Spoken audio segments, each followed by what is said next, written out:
budgeting, it can be really dry until you set yourself the carrot and going like, look, if this business is going to be the ticket to my success, my retirement, or whatever the carrot is you've got at the end, having a budget will get you there a whole lot quicker than just doing your best. How did I go? How was the revenue versus the expenses that much? Did I bring in more than I spent?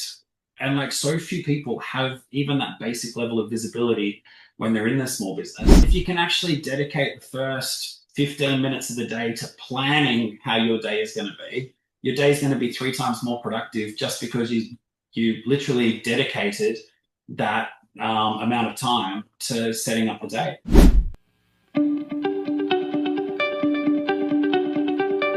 What one key piece of advice would you like to give to all the entrepreneurs watching and listening today?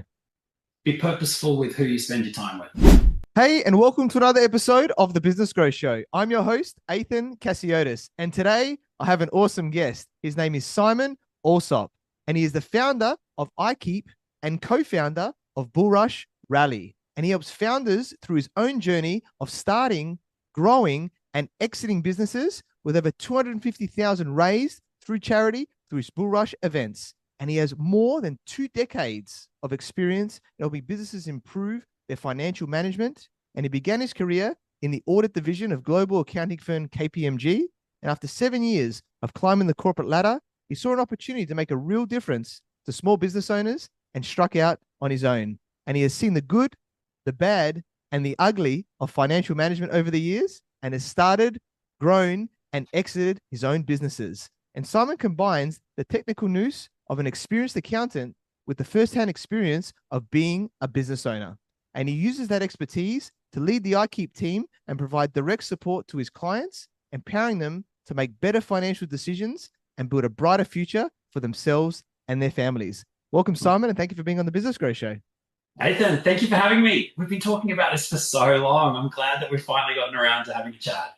Yeah, definitely, mate. It's been there, and I'm glad we got there in the end. I'm sure it's going to be amazing for everyone watching and listening today. And you are a successful entrepreneur, mate. So yeah, for those people who don't know who you are, just tell us a bit more about you and your journey. Yeah, look, journey as you mentioned started in KPMG back in the year 2000. So look, I was straight out of school into the job with KPMG. Got what they called a cadetship. So it was like working during the day, studying university at night time. So they were long days, but and I'm pretty sure it was all a minimum wage that sort of time too. But hey, dressed up in a suit, straight out of school, going into one of these fancy offices, albeit to just walk and kind of sit beside the photocopier for most of the day as a junior. But still, it was a fantastic place to start. It's amazing what discipline, what processes and procedures can get drilled into you in working inside a large organization, which actually come in so handy when it's time to start your own thing down the track. So yeah, brilliant starting point. And so I was there for 7 years. So learned a lot, finished university, got qualified, and I guess you'd say got my foundations in accounting sorted inside a big firm. But there was an itch. And there was this itch inside me that it was like, I've just got to see what happens if I started trying to build my own dream rather than someone else's. And I think at that point in time, I would have been like 25. So, because straight out of school, 17, was a little at the younger end of the age group for school. So, was about 25 when it was like, you know what? Let's just see what happens when I start my own business. So, because I learned a lot inside the audit part of KPMG, where you go into businesses, you check the finances, you check the processes, and on the odd occasion, you might find something that looked like it had slipped through the cracks. And so you bring these things up in what they call an audit management letter and say, hey guys, here are some findings or some areas for improvement. And the toughest thing with some of the things that we found there was like, yeah, guys, that was an issue 3 months ago. We've fixed that now. And then you're like, ah. So, I mean, but that planted a seed in me. Imagine how good it would be if there was a way to do things and like help businesses on a more regular basis with closer to real-time information. And so we're talking back like 2000, 2007 when I was in KPMG. And so what was using all the latest technology? But it was like around that 2007 point that cloud accounting started to be the latest and greatest big thing. And so whilst I went out, started my own business, I It started literally with one client and working out of my living room to keep the expenses to the absolute bare minimum. It was a bare bones startup, this thing, which is really cool because later down the track, I ended up selling this business with 50 people in it, offices in Sydney and Melbourne and all that. So literally did bookends of starting a business at home and getting it to a point where it could sell. But there was just something. We started at this time when like cloud accounting had just started, so we kind of fell on our feet. And it was ironically, I know we're going to talk a little bit about probably about the Bullrush business down the track, but it was at a car meet that somebody said, Simon, you need to check out this thing called Zero. And I'm like, bit weird, but okay, here we are at a car meet, and you're a software guy in a payroll company. I still remember the conversation because it was literally pivotal.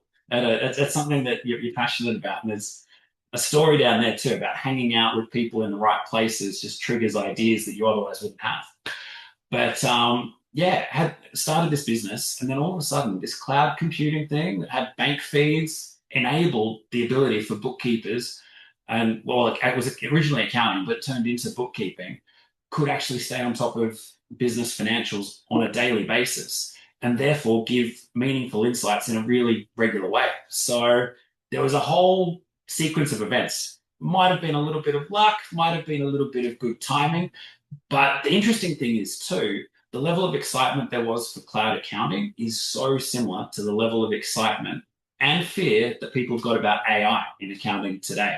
There are so many similarities, which really excites me about the profession, what we've got ahead of us.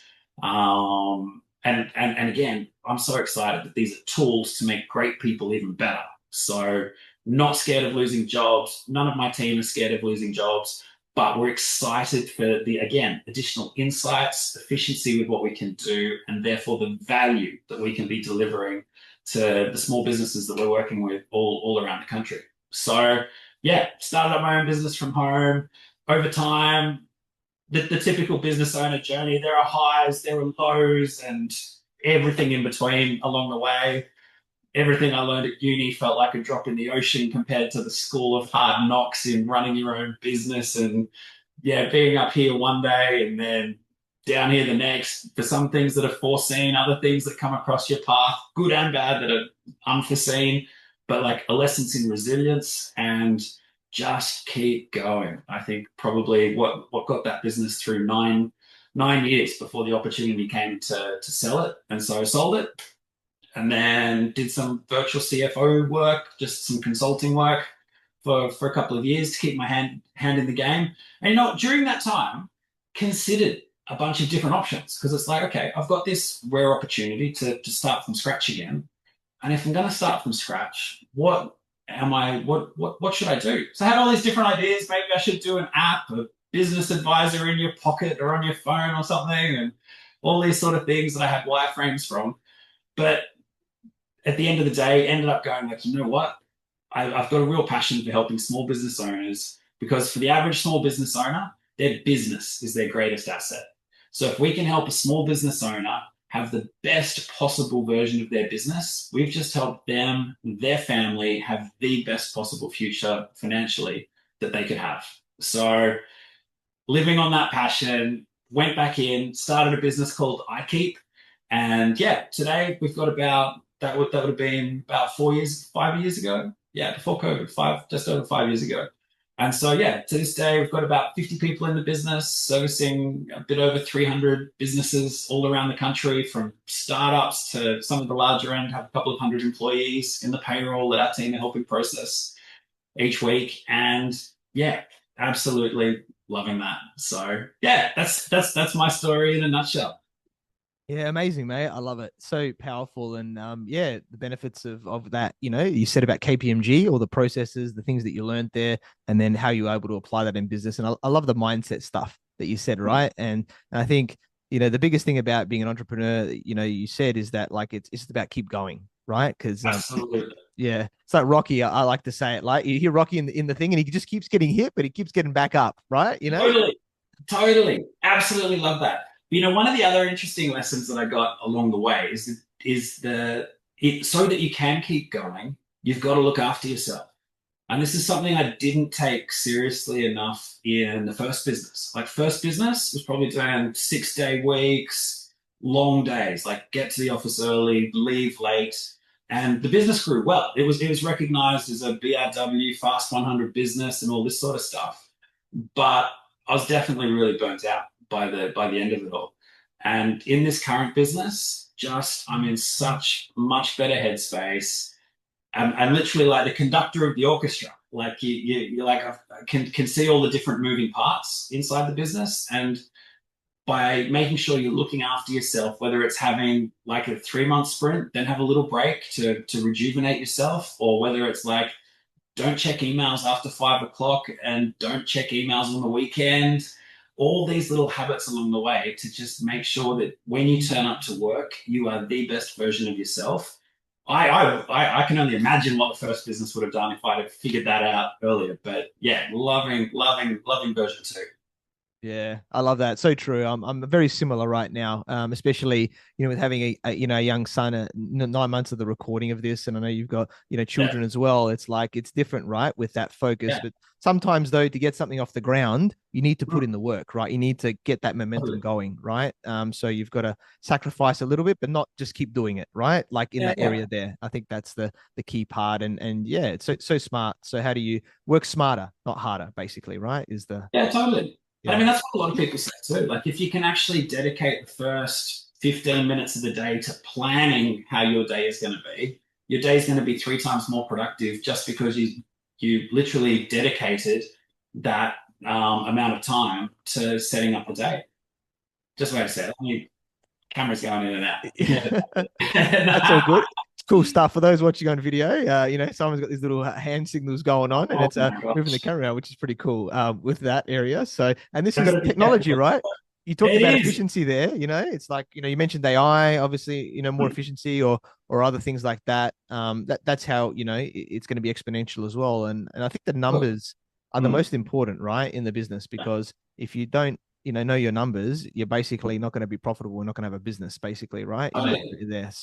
So what do you see? Like iKeep, you're doing amazing things there with the bookkeeping side. What do you see as the biggest problems? I guess with the business owners and their finances, like when you're Honestly, helping them. the biggest problem is those that just don't take it seriously, to be honest. And by not taking it seriously, I mean in the small business world, we have so many people that are absolutely brilliant at what they do and just kind of go, oh, whatever money's in the bank is mine to spend, and away we go. And so, and that can be any industry.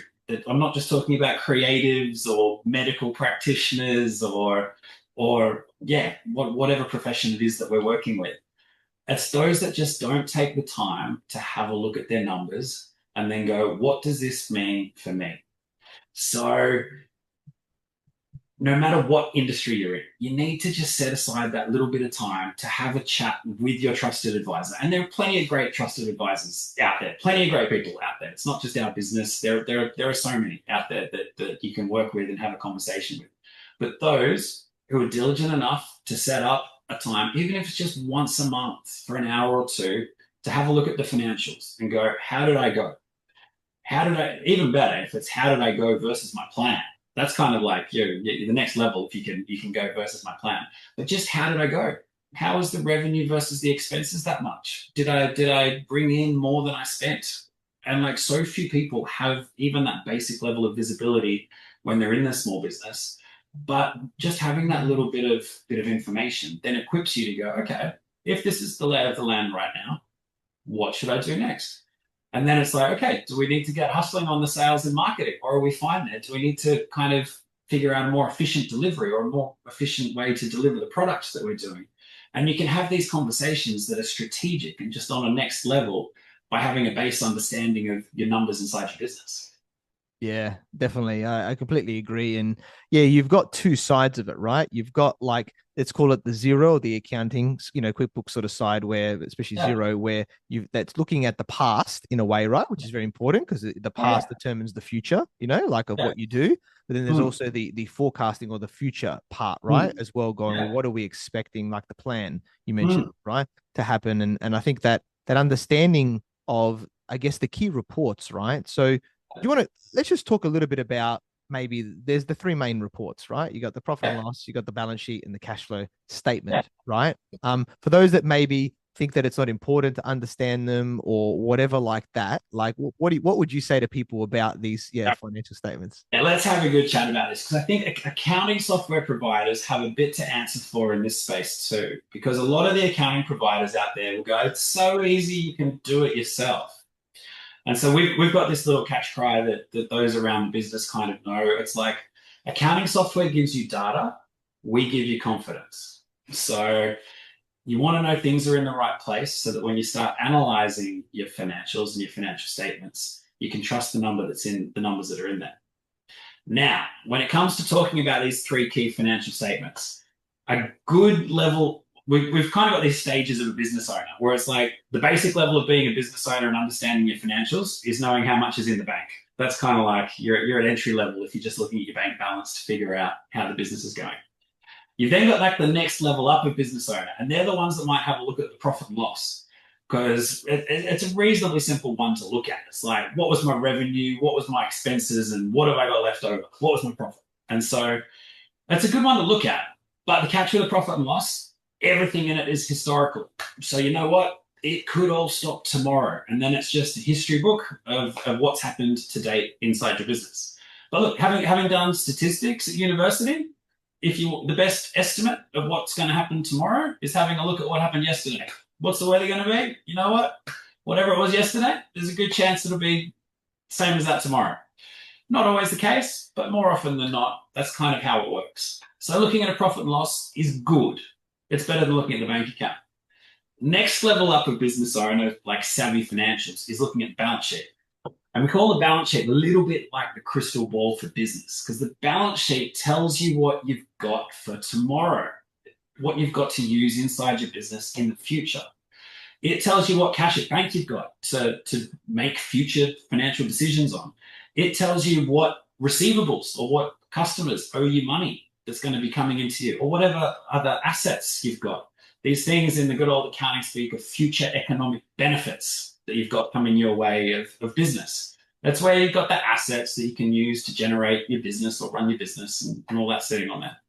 It's also got the liabilities, the things your business has to pay in the future. So that's where you're going to find your credit card balances, your ATO debt, your PAYG, your GST, everything that you've got to sort out, loans, anything you've got to sort out in the future is sitting on your balance sheet. So like the well-versed business owners are having a look at their balance sheets and, oh, well, what have we got to deal with next month? Oh, I've got some customers I've got to call to bring some money in.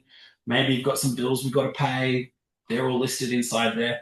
So those that can plan are looking at their balance sheet. And so a statement of cash flows is actually a combination of your balance sheet and your profit and loss. It's a financial formula, effectively, being put together to have a look at where the cash is being spent inside your business. Is it operational expenses, financial expenses? How is the cash actually being used inside the business? And businesses at different stages will want to be using cash for different things. So like a startup business might have a lot of cash reinvested inside it in order to get it bigger and bigger and bigger. Whereas, this good old Zoom, it's very helpful. But yeah, businesses that are at different stages will want to be using their cash flow for different things. Like a younger business will be reinvesting inside their business to get it to a point where it is turning over and it's the size that they want it to grow. And a business that's much larger might be looking for profits, dividends, distributions to shareholders, and other factors inside the cash flow. But it all comes down to having clear numbers so you can make a conscious decision on what happens and not run your business on autopilot. Yeah, I love it. So powerful on what Simon just shared there, right? Of the power of each of them and that, there's different levels and really the cash flow is key, right? Because it incorporates everything there. And do you want to maybe talk about the forecasting of cash flow, right? Like that area there, because I think this is where most businesses fail, right? Especially the ones that have a lot of costs and things like going through the business. They don't realize there's like a cash gap or something that can happen, right, in the business. So tell us more about this. Yeah. So look, with the businesses we work with, we do a really simple cash flow forecast with them. And look, a cash flow forecast, we usually have two tabs on this spreadsheet. We'll often, even in this day and age, I mean, there are good tool. There are good tools out there that we're using for larger size and more sophisticated businesses. But let's talk about the bare bones. The average small business that we're working with probably has less than 5 people in it. We'll set them up with an Excel spreadsheet. One tab will just be revenue. On that revenue tab, column A, list of all their customers on who they're going to issue an invoice to that month.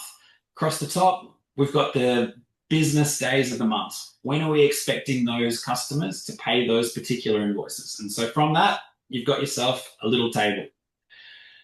The next tab inside there, we basically have one line for the revenue, which we carry forward all the receipts and when it's meant to come in. And then below that, we list out all the different business expenses. There's probably some advertising costs that are going to happen. There's probably some office costs, rent, phones, internet, all of that.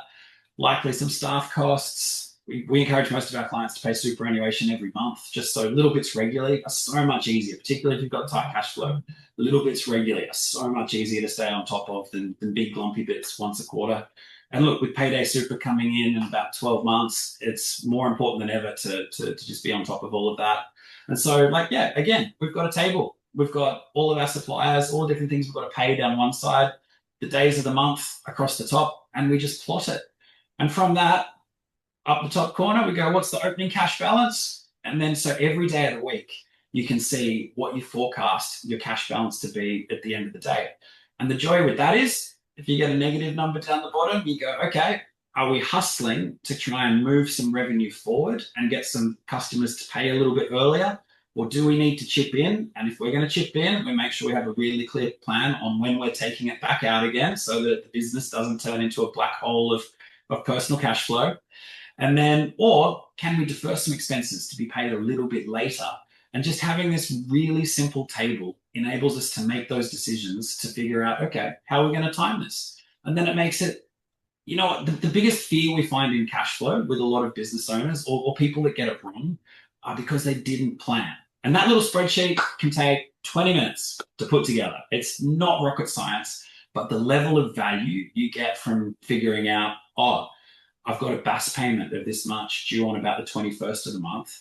Maybe I shouldn't take 10 grand out of the bank account on the 5th when I've got plenty sitting in there, because that will actually mean I can't afford the GST payment I've got to make towards the end of the month. So it means you're making informed decisions rather than flying by the seat of your pants. And so the biggest part about having confidence inside your numbers in your business is having a great plan. And that's where a cash flow forecast, even if it's as simple as that little model that we've just discussed, helps you make great decisions in your business. Because if you start paying things late, you get fines, you get late fees, you get headaches, you get stress. But by having a plan, you're making educated decisions every time. And that's what we love. Yeah, I love that. So true. What Simon said there about the cash flow. Most important, guys, have a, a thing like that. I love what you've created. I have these similar conversations with my clients, and it was funny. One client we looked at, and it was like a month ahead, there was a dip, right? And it was because I said, what is it? And it's like, well, we pay our materials up front, right? And I said, well, why don't you have like a bit of a payment, terms where you can pay these materials? And that's all it was, is they were like, oh yeah, you're right. I could get whatever 14 days or whatever the payment terms were, where they were getting the materials, and all of a sudden you just had, and they were wary of having the conversation. Just have a comment. It's coming up. It's not like it's today. I can't pay you today. It's in a month. And then all of a sudden it was like, oh yeah, no worries. We'll put you on terms, and then bang, that just changed everything. I love that. Yeah. But I love how simple some of these solutions are once you have good data in front of you. So, I mean, whether it's having a chat with your suppliers to go, hey, can I pay you in installments for a bit? But it also gives you the chance, like, look, if you want to go for finance, then you can go for it. But the thing I love about your solution right there, there's no extra cost. You're not paying a finance fee. You're not paying interest. You're just having an honest conversation. And if you're working with small business owners, most small business owners get it. So great solution.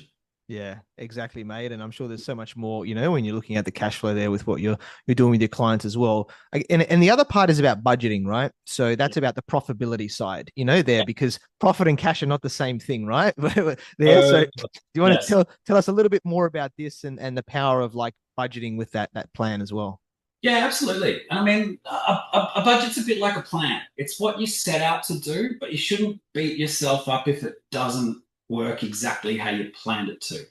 So we encourage all of our clients to create a budget. And so a budget makes you think about how your business could look or what the profit could be inside your business. If we're going to sell this widget for $100, how much does it cost in order to put all of the parts together in it? And that, look, it could be a service, it could be a product, but how much does it actually cost to deliver and get to a form, and to then figure out what's the gross profit going to be?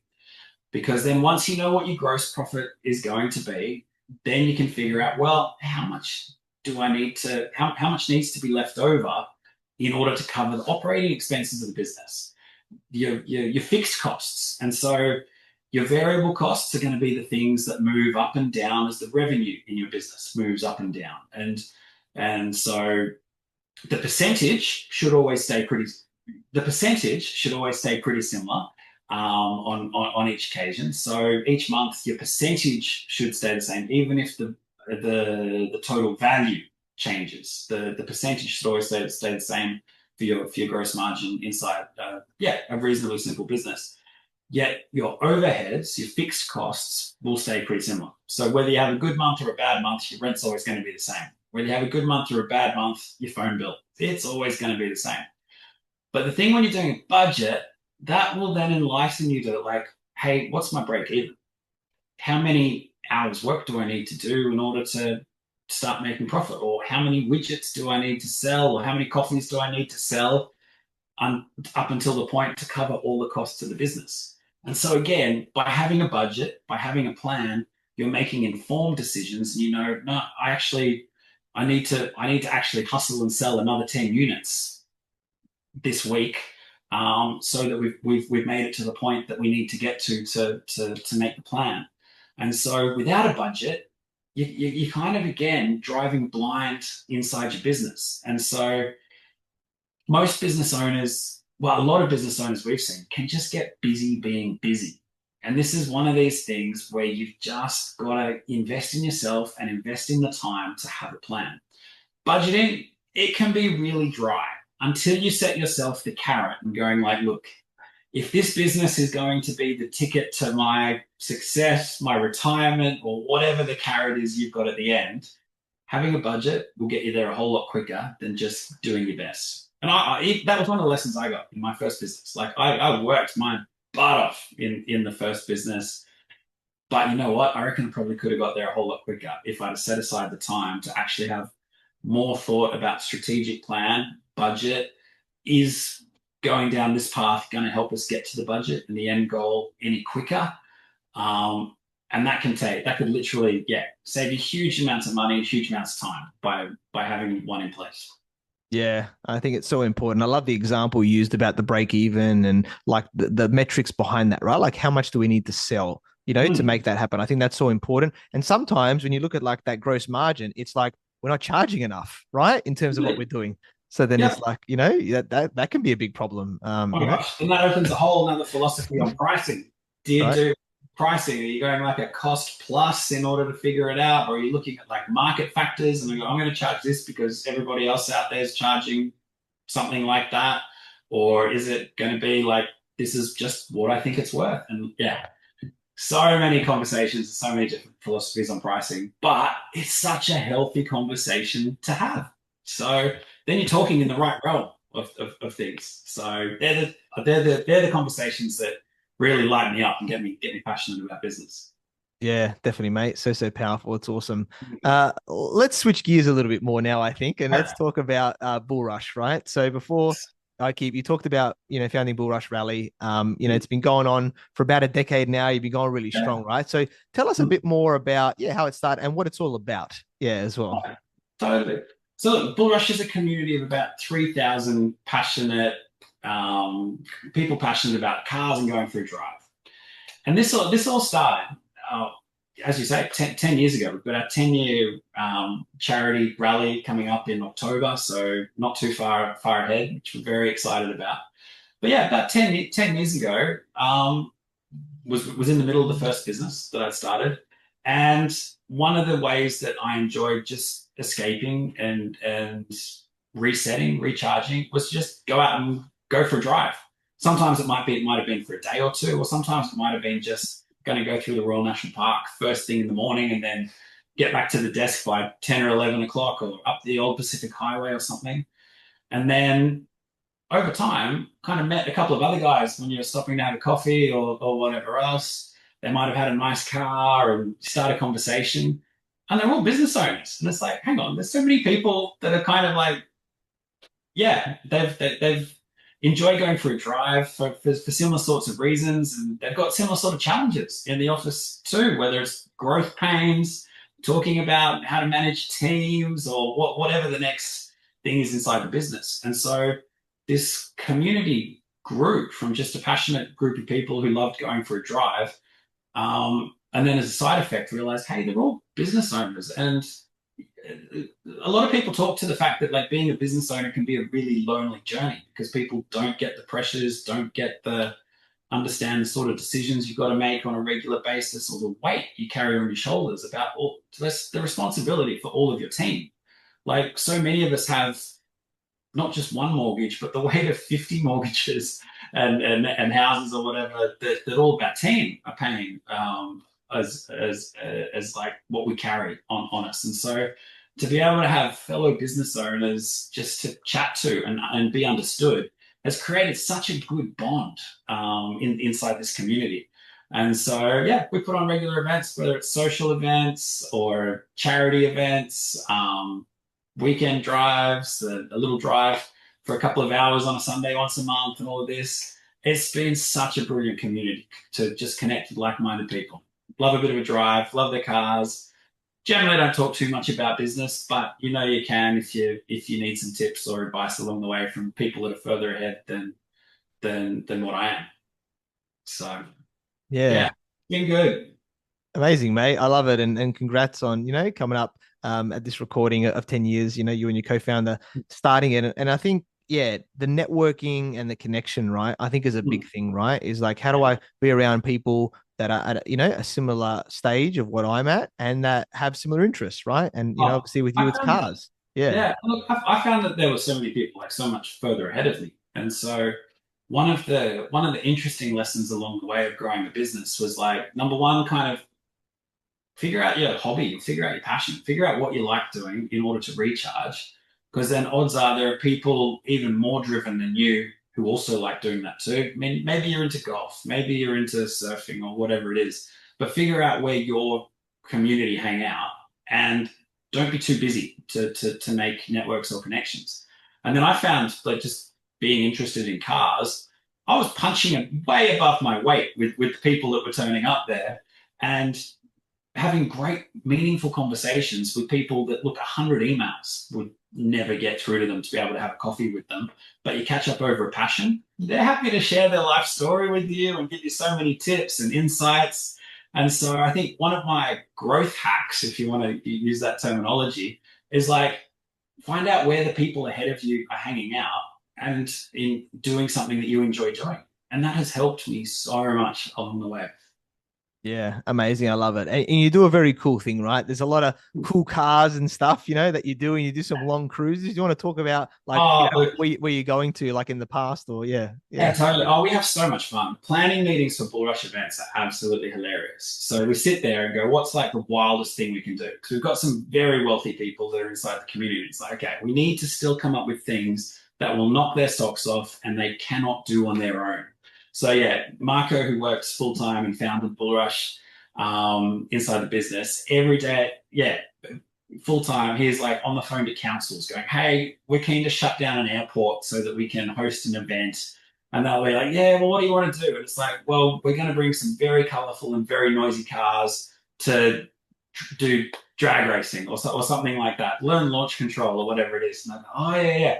Oh, and by the way, we want like planes flying like just a couple of meters off the ground above them as they kind of roar past and all of this. And they're just, they scratch their heads. So, but look, to get it done right, it takes a lot of work. But when it pulls off, oh my gosh, there is nothing like the level of excitement, camaraderie, and just the great memories and times that we've been able to share with everybody on board. So totally worth it. But yeah, it's a lot of fun sitting there and going, okay, what's the biggest boat on Sydney Harbour we can get for a Christmas party?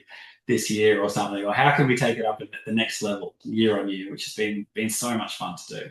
So Yeah, I love it, mate. It sounds a lot of fun, and getting that strategic brain out of going, how can we create? And I think this is experiences, right? I think we're all here to enjoy it, and when we want to be part of something, part of a group like what you've created there, it's all about the experience in creating the wow, right, factor there, because then they're like, wow, that was amazing. I want to keep coming back, or tell other yeah. people about this and things like that. Yeah. Yeah, and it's the you know what? It's the friendships that it builds too. Like there have been so many people that have come along that have just like a year or two later just said thank you. It's like we've met like some new family friends, we're hanging out, the kids are hanging out, we're doing group holidays together. The business owner journey is one that's typically you feel like you're flying solo, but you've created a safe place with a lot of people with yeah, combined passion, but it's at a similar kind of place in life. So that particularly, I mean the more sombering aspect of it is like I was at oh, it was like 2 years ago, just had a real rough run. I was at three separate funerals. But in each of the funerals, they brought up the time that this dad and their kids spent as like a highlight coming on one of our events with the time, the bond that created with them. And I mean, that was just goosebumps to go like, okay, we've created something so special that brought together fathers, kids, and all this together to some of their most special and cherished memories on these events. So the effort is 110% worth it. But yeah, also raise money for Variety Children's Foundation at the same time too. So Yeah, amazing, mate. Well, well done for creating that amazing space for people to connect and experience and create those moments, right? Which I think are really powerful. And then obviously, doing charity as well is amazing to raise money for that too, mate. So I think you guys are onto something amazing there, and may well continue. And I look forward to heading out for a cruise sometime soon as well. So yeah. absolutely, absolutely. Awesome, mate. Well, yeah, you've shared so much gold with us here today, Simon. And I guess as we're starting to wrap up, what one key piece of advice would you like to give to all the entrepreneurs watching and listening today? What key piece of advice? I think be purposeful with who you spend your time with. I think I've been absolutely blessed to have my inner circle of friends, all as business owners. I didn't do that on purpose or cut people that weren't or anything, but it's just worked out in such a great way to have like a really good core of best mates that you can do life with together and share the personal stuff, the business stuff, so that you've got someone who hears you and understands what you're going through. And that is just has been absolute gold. So to any entrepreneur out there, like find your inner circle and find the people to do life with that just share the same values and are on the same path as yourself. Yeah, amazing. Completely agree with that, guys. When you do that, because then it's all worth it, right? With all the Absolutely. challenges and everything, they go there, and you get to de-stress and just enjoy life, right? Or whatever's important for you outside of business, family, and everything there. So yeah, so good, mate. I love it. And yeah, we connected through our networks. I learned about your awesome journey from being at KPMG, founding multiple businesses, including obviously iKeep and Bullrush Rally now. You're an awesome guy, mate. So knowledgeable. I know we get to connect in person, which is amazing. You're such an awesome guy there, and so giving and so wanting to just help people, right? And I think that really comes into how you are as a person. You do it obviously with business owners through iKeep, as well as the experiences and the connection that you do through Bullrush. So I'm very grateful, that we connected, and I love that you're empowering people in that way to really take that next journey and really enjoy what they're doing, mate. So look forward to partnering and having some more fun together, mate. So yeah. Absolutely. Yeah, definitely. And so yeah, Simon, how can people find you and get in contact with you? Yeah, look, from the accounting side of things, check out the website www.ikeep.com.au. And for Bullrush Rally, check it out on Instagram. So many great photos, so many great videos. Give it a follow and look forward to reaching out to you there. Awesome. Definitely check it out there, guys. iKeep website, Bullrush on Insta. Make it happen, and amazing size. And yeah, let's get your numbers in check and get some experiences as part of it, enjoying that. And that's what it's all about, right? So mate, it's been a pleasure interviewing you. Thanks for being on the Business Growth Show. Thank you so much for the opportunity. Really enjoyed the chat. Thank you for watching and listening to the Business Growth Show, where we talk about everything on business growth. And please like, subscribe, and leave us a 5-star review. You can find me on LinkedIn, Facebook, Instagram, and YouTube as Athin Cassiotis, or visit my website, athincassiotis.com. And if you want to grow and scale your business, you can reach out to me on any platform to see if we're a good fit. So until next time, remember that our business grows where we learn skills and take action using them in spite of fear. So let's create wealth and freedom together.